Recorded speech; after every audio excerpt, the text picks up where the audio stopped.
على هدى من ربهم وأولئك هم المفلحون إن الذين كفروا سواء عليهم أنذرتهم أم لم। Hello everyone, আসসালামু আলাইকুম।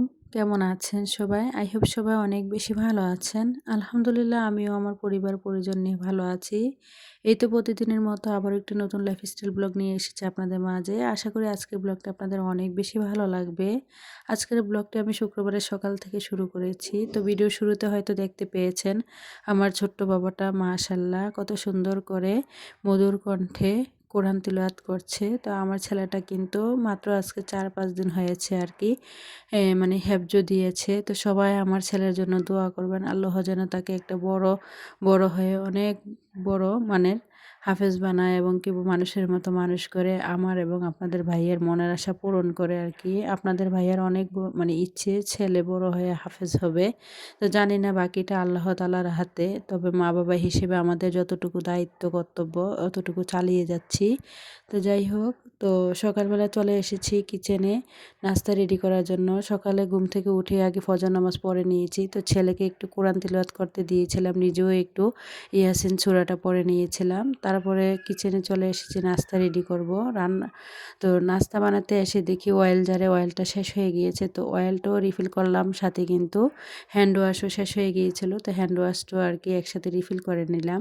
তো আজকে এখানে সকালে নাস্তায় আর কি নুডলস রান্না করব। তো এখানে গাজর আলু কুচি করে কেটে নিয়েছিলাম, হালকা একটু ভাপ দিয়ে নিয়েছি। তো আর টমেটো কাঁচামরিচ ডিম এগুলো দিয়ে আর কি এখানে একটা মিক্সড সবজির মতো আর কি মানে নুডলস রান্না করে নেব সবজি দিয়ে। আর এইরকম সবজি দিয়ে নুডলস রান্না করলে কিন্তু বাচ্চারা খেতে অনেক বেশি পছন্দ করে, কারণ দেখা গিয়েছে যে এখন যেহেতু শীতকাল বাজারে কিন্তু অনেক রকমের সবজি পাওয়া যায়। তো যাই হোক, এখানে কিন্তু আমি নুডলসটা রান্না করে নিয়েছি। তো আমার ছেলেরা কিন্তু বাসায় মানে খিরাই বা শসা যে যাই বলেন, মানে খিরাই দিয়েই সবজি মানে নুডলসটা খেতে অনেক বেশি পছন্দ করে। তো এখানে আর কি খিরাইটা ছিলে নিয়েছি। তো এখন নুডলসটা রেডি করে ছেলেদেরকে দিয়ে দেব এবং আমিও খেয়ে নেব। তো ভিডিওর এই পর্যায়ে এসে যে সকল প্রিয় আপুরা আমার ভিডিওগুলো খুব সুন্দরভাবে দেখে এবং আমাকে নতুন নতুন সুন্দর সুন্দর করে কমেন্টস করে, সে সকল আপুদের জন্য রইল অন্তরের অন্তরস্থল থেকে অনেক অনেক দোয়া ও ভালোবাসা। আর আমার মিষ্টি মিষ্টি আপুরা অনেকেই আছেন আমার ভিডিওগুলো অনেক সুন্দরভাবে একদম শুরু থেকে শেষ পর্যন্ত দেখেন এবং আমাকে অনেক সুন্দর সুন্দর করে কমেন্টস করেন। সেই সকল আপুদের জন্য রইল আমার অন্তরের স্থল থেকে অনেক অনেক দোয়া ও ভালোবাসা। আর যারা আজকে আমার চ্যানেলে নতুন জয়েন হয়েছেন, তো আমার ভিডিওর কোনো অংশ যদি আপনাদের এতটুকু ভালো লেগে থাকে তাহলে প্লিজ ভিডিওটিতে লাইক দিয়ে চ্যানেলটি সাবস্ক্রাইব করে পাশেই থেকে যাবেন। তো যাই হোক, এদিক দিয়ে কিন্তু ক্ষীরাই উপর দিয়ে একটু দিয়ে দিয়েছিলাম। তো ক্ষীরাই দিয়ে আসলে মানে নুডলস খেতে আমার অনেক বেশি ভালো লাগে, যদিও আমি নুডলসটা খুবই কম খাই। তো আজকে ক্ষীরাই দিয়েছি, যার কারণে আর কি এখানে নুডলসটা খেয়ে নিচ্ছি। অপর পাশে দিয়ে মানে অফ ক্যামেরাতেই কিন্তু ছেলেদেরকে নাস্তাটা দিয়ে দিয়েছি, ওরা কিন্তু খেয়ে নিয়েছে। নাস্তার পরপরই আর কি চলে এসেছি সংসারের কাজকর্মে। তো আমি সবসময় করি কি, নাস্তার পরে যে প্লেট বাটিগুলো থালা বাসন থাকে সব কিছুই একসাথে ধুয়ে পরিষ্কার করে রেখে দিই। দেখা গিয়েছে এতে করে রান্নার সময় দুপুরে যখন কিচেনে আসি মানে এরকম আর ঝামেলা থাকে না আর কি। আর এখন যেহেতু ছোট দিন, দেখা গিয়েছে কাজ যদি ফেলে রাখি কিন্তু পরে আর সময় পাই না, তাই আমি সঙ্গে সঙ্গেই কিন্তু সময়ের কাজ সময় করে নিতে চাই। তো যাই হোক, এদিকে সব কিছু ধুয়ে পরিষ্কার করে রেখে এসে বাজারে গিয়েছিলাম। তো বাজার থেকে কি কি সবজি নিয়ে এসেছি, তো আজকে ভিডিও টাইটেল এবং থাম্বনেল দেখে হয়তো বুঝতে পেরেছেন। মধ্যবিত্ত সংসারে 170 টাকা সবজি বাজার কয়দিন চালানো সম্ভব, তাই আর কি আজকে আপনাদের মাঝে শেয়ার করব। এই যে দেখতে পাচ্ছেন এখানে একটা পাতাকপি নিয়ে এসেছিলাম, এটার দাম ছিল 30 টাকা। আর এখানে একটা ফুলকপি নিয়ে এসেছিলাম, এটারও দাম ছিল 30 টাকা। এই হলো মোট 60 টাকা। আর এই যে দেখছেন এখানে পেঁয়াজ কলি 20 টাকা, তো 80 টাকা। তারপরে মানে শসা মানে ক্ষীরাই আর কি, ক্ষীরাই আর গাজর নিয়ে এসেছিলাম। ক্ষীরা আর গাজর মিলে হয়েছিল আর কি 50 টাকা। তো 80 টাকা আর 50 টাকা এই হলো আর কি 130 টাকার বাজার। তারপরে লতি নিয়ে এসেছিলাম আরও 30 টাকা। তো 130 আর 30 হচ্ছে 160 টাকা। আর দেখা গিয়েছে এক আঁটি ধনেপাতা নিয়েছিলাম 10 টাকা। এই হচ্ছে সর্বমোট 170 টাকা। তো 170 টাকার বাজার দিয়ে আমি যেহেতু মধ্যবিত্ত ফ্যামিলির বউ, আমি কয়দিন চালাই তাই আর কি আজকে আপনাদের মাঝে শেয়ার করব। আপনারা চাইলে আমার মতো এরকমভাবে আসলে আপনাদের সংসারটাও চালাতে পারেন। আর আমি বিশেষ করে মনে করি কি অল্প টাকার বাজার দিয়েও কিন্তু একটু বুদ্ধি করে আর টেকনিক খাটিয়ে যদি আমরা গৃহিণীরা চলি তাহলে কিন্তু দেখা গিয়েছে অনেক দিন কিন্তু আমরা আসলে আর বাজার করতে হয় না। এই সুন্দরভাবে কিন্তু সংসারটাকে চালাতে পারি। তো আজকের ভিডিও থেকে অনেকে হয়তো অনেক আইডিয়া পেতে পারেন। তো প্লিজ কেউ ভিডিওটি টেনে বা স্কিপ করে দেখবেন না। আর এখানে সর্বশেষ 1 কেজি আর কি পেঁয়াজ নিয়ে এসেছি। এটা 100 টাকা নিয়েছিল। তো পেঁয়াজটা যেহেতু অনেক দিন খাবো, তো দেখা গিয়েছে পেঁয়াজটা আর ধরে নেই। সবজি বাজারটা শুধু ধরে এসেছি। তো সবজি বাজার ছিল এখানে মোট 170 টাকা, আর পেঁয়াজ সহকারে ধরলে কিন্তু 250 টাকা। তো পেঁয়াজটা আমি বাদ দিয়ে এখানে 170 টাকার সবজি নিয়েছি। আর 170 টাকার সবজি কিন্তু আমি বুদ্ধি করে অনায়াসে কিন্তু 4 থেকে 5 দিন চালাতে পারবো। এগুলাই আর কি আজকে আপনাদের মাঝে শেয়ার করব। এখানে যে পাতাকপিটা দেখছেন, পাতাকপিটা কিন্তু আমি 2 দিন চালাতে পারবো। ধরেন ফুলকপি দিয়ে মাছ দিয়ে রান্না করলাম, তার সাথে একটা ভর্তা বা দেখা গিয়েছে শাক বা ডাল রান্না করলাম, তাও কিন্তু 1 দিন চলে যাবে। তাহলে আবার লতিটা যেদিন রান্না করি দেখা গিয়েছে অর্ধেকটা পাতাকপি ভাজি করলাম, আবার লতি রান্না করলাম, তাও কিন্তু 2 দিন। আবার অন্যদিন দেখা গিয়েছে ডাল রান্না করলাম আর শুধু পাতাকপি ভাজি করলাম, এই হলো 3 দিন। তারপরে পেঁয়াজ কলিগুলো যদি 1 দিন রান্না করি, এই হলো 4 দিন। তো ইচ্ছে করলে কিন্তু আমরা মধ্যবিত্ত ফ্যামিলির গৃহিণীরা কিন্তু একটু যদি বুদ্ধি খাটাই, মাত্র কম টাকার অল্প টাকার বাজার দিয়েও কিন্তু আমরা অনেক দিন আসলে সংসারটা চালানো সম্ভব। তো আমি যেহেতু মধ্যবিত্ত, আমি সবসময় চেষ্টা করি অল্প টাকার বাজার দিয়েও খুব সুন্দরভাবে আমি আমার সংসারটাকে সুন্দরভাবে চালাতে। শুধুমাত্র আসলে আমরা গৃহিণীরা যদি একটু বুদ্ধিমতী হই আর একটু যদি পরিশ্রমী হই, তাহলে আর টেকনিক খাটিয়ে কোনটার সাথে কোনটা মিলিয়ে রান্না করলে ভালো হবে সেই বুদ্ধিটাও যদি খাটাই, এতে করে কিন্তু অল্প টাকার বাজার দিয়েও কিন্তু অনেক দিন চালানো সম্ভব।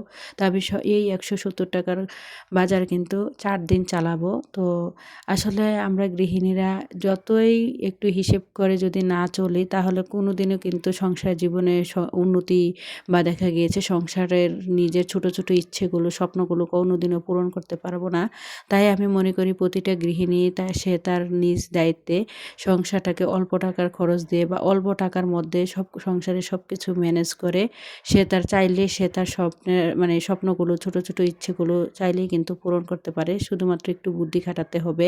তাই আমি কিন্তু সবসময় কি করি কি একটু একটু বুদ্ধি খাটিয়েই কিন্তু অল্প টাকার বাজার দিয়ে সবসময় কিন্তু 3 থেকে 4 দিন কিন্তু আমি অনায়াসে চালাতে পারি। আসলে আমরা মধ্যবিত্তরা চাইলেও কিন্তু আহামরি যে অনেক টাকার বাজার বা অনেক টাকার শপিং করে মানে টাকা পয়সা উড়িয়ে দেব আসলে, বা সুখ স্বাচ্ছন্দ্যময় জীবনযাপন করব, চাইলেও কিন্তু তা পারি না। শুধুমাত্র মানে দেখা গিয়েছে অনেকের হাজব্যান্ডের ইনকাম কিন্তু খুবই কম থাকে। তো তাই হাজব্যান্ডের ইনকামের উপরে ডিপেন্ড করেই কিন্তু আমাদেরকে সংসারটা চালাতে হয়।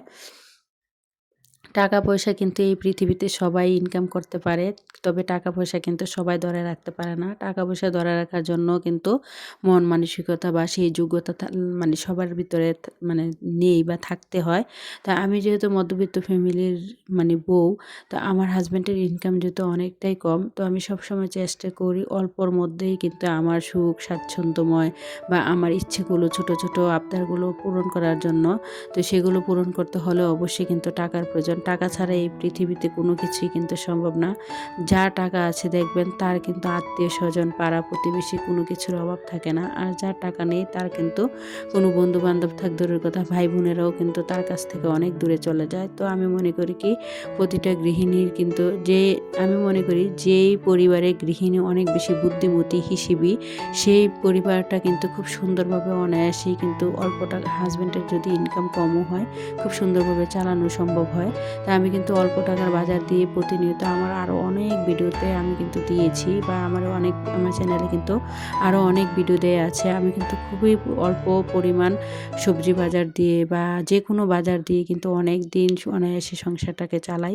তো এই যে দেখতে পাচ্ছেন আমি কিন্তু এখানে অর্ধেকটা পাতাকপি নিয়েছি আজকের জন্য রান্না করার জন্য, আর কিছুটা গাজর দিয়ে দিয়েছি, আর একটা আলু দিয়ে দিয়েছি। আর আজকে লতি রান্না করব চিংড়ি শুটকি দিয়ে। তো চিংড়ি শুটকি দিয়ে লতি দিয়ে রান্না রান্না করলে আর এখানে পাতাকপি ভাজি করলে 2 পদের কিন্তু তরকারি হয়ে যাচ্ছে।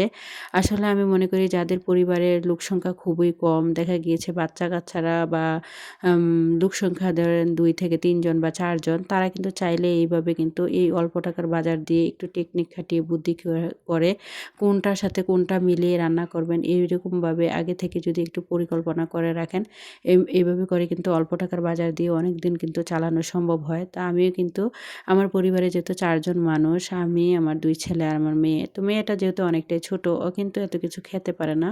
জাস্ট ওকে কিন্তু শুধুমাত্র ভাজি দিয়েই আরকি খাবারটা দেব।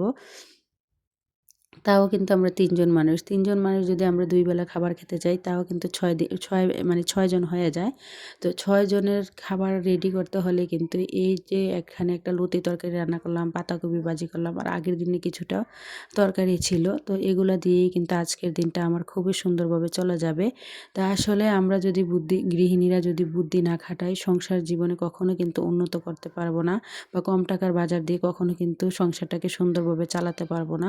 তো এখানে কিন্তু অলরেডি আমি পাতাকপি ভাজি করে নিয়েছি। তারপরে চিংড়ি মাছ দিয়ে লতি দিয়ে রান্না করেছি। আগের দিনের কিছুটা আরকি মাছ তরকারি ছিল, সবজি দিয়ে রান্না করেছিলাম। এই হলো মোট ৩ পদ। এই যে 3 পদের তরকারি দেখছেন, এটা দিয়েই কিন্তু অনায়াসেই আজকে আমাদের সারাটা দিন চলে যাবে। তো এখন আরকি খাবারগুলো আমি কিন্তু রান্নার সাথে সাথেই মানে সব খাবার মানে বাটির মধ্যে ঢেলে নেই। তারপরে কিন্তু রান্নার পর যেই পাতিলগুলো থাকে সেগুলো একদম ধুয়ে পরিষ্কার করে সাথে সাথেই আরকি ধুয়ে পরিষ্কার করে রেখে দেই।